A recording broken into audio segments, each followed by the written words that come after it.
When I make content about Russia, about life in Russia and Russian villages and Russian settlements, I get different hate messages depending on what I'm filming that day. So quite often I'll have people say, Sam, you're only filming crap areas, why are you doing that? Or Sam, you're only filming good areas, why are you doing that? But typical Russian villages have houses like this, massive amazing houses. Then they have nice Russian old style village houses like this, which is actually very beautiful, isn't it? And then right opposite they have houses like this and like this. So actually this is very nice, isn't it?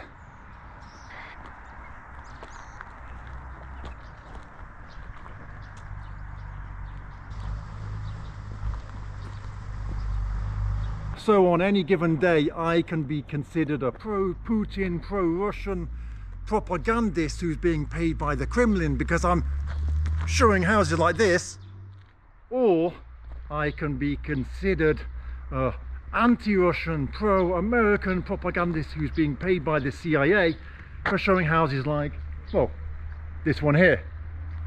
But the real truth is that I show everything in my videos. I show everything. And so I show both good and bad. I'm doing walks where I'm trying to walk 10,000 steps a day and I've got my Apple Watch on. And so I'm going to walk through nice areas and I'm going to walk through bad areas. And it's crazy to think that I'm specially filming good and bad. I'm just filming as it is. The camera just shows things as it is. Up ahead I can see some villagers who are looking at me very suspiciously. They probably think I'm creating anti-Russian propaganda. Look how nice this house is. Very bright and very cheerful.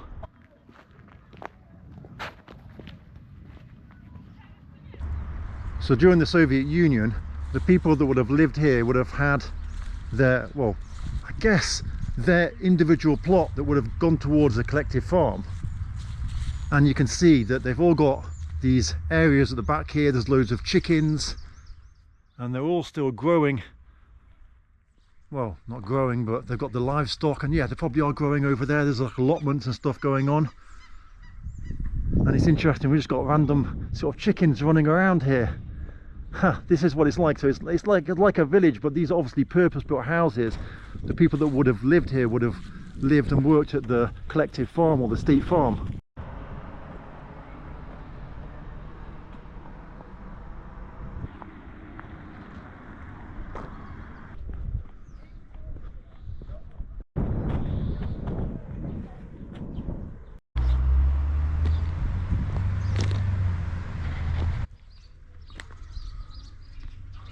It's actually quite peaceful here in summer.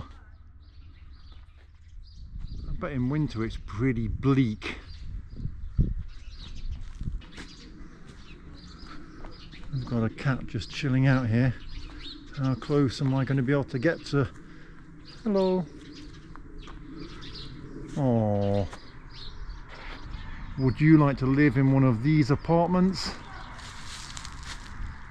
and to play on the Soviet swings? These swings have been duplicated. I've seen these exact swings in so many places in Russia. It's interesting how the gas pipes are just here. They look a bit ugly, don't they? They make everything look a bit ugly.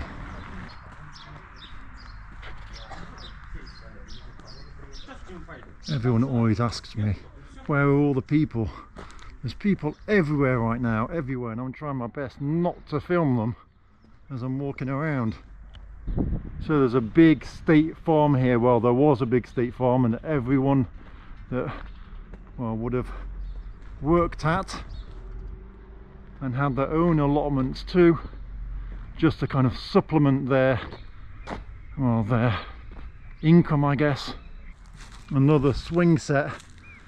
I wonder how many people swing on these swings. I don't think anyone swings on this one. So if you can see in the distance, we've got a lake that people like to go swimming in summer, and then over the other side we've got loads of brand new builds, but this is all on the edge of the village that I've just walked through. I love walking around these villages. What do you think of this house? Pretty massive.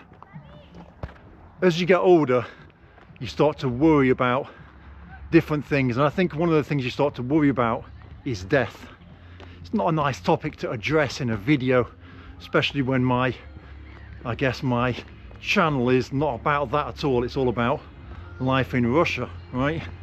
But one of the things that really scares me, and I guess it scares me because I live in Russia, but I get to travel back to go and see my parents, right? So when I go to travel back to go and see my parents still live in the same house that they lived in when I was growing up. And so it's almost like you're going back, and I get to go to stay in my old bedroom, which is really cool. But I wonder what it's going to be like when my parents die. And when my parents die, and then I've got also kind of nowhere to go back to. It's kind of weird because I get to go back to the house that I lived in and everything's still the same as it was, right? But when they're not here anymore, where will I go back to?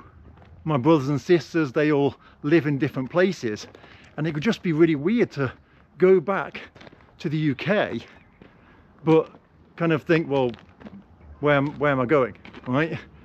Where do I go? What do I do when I get there?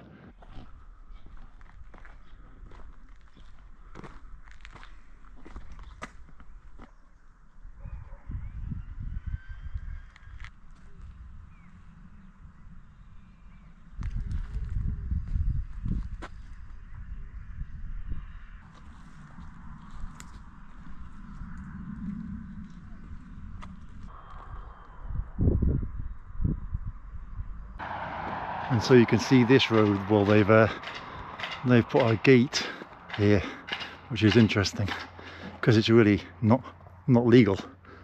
Because it's interesting, right? Because typically, well, it's not a gated community, it's not a private road, and so you can't really put a fence up and ask people to call if they wanna get through, because again, it's not a private settlement, it's a public road.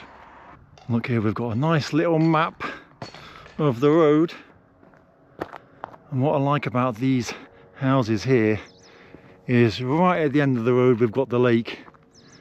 Pretty cool.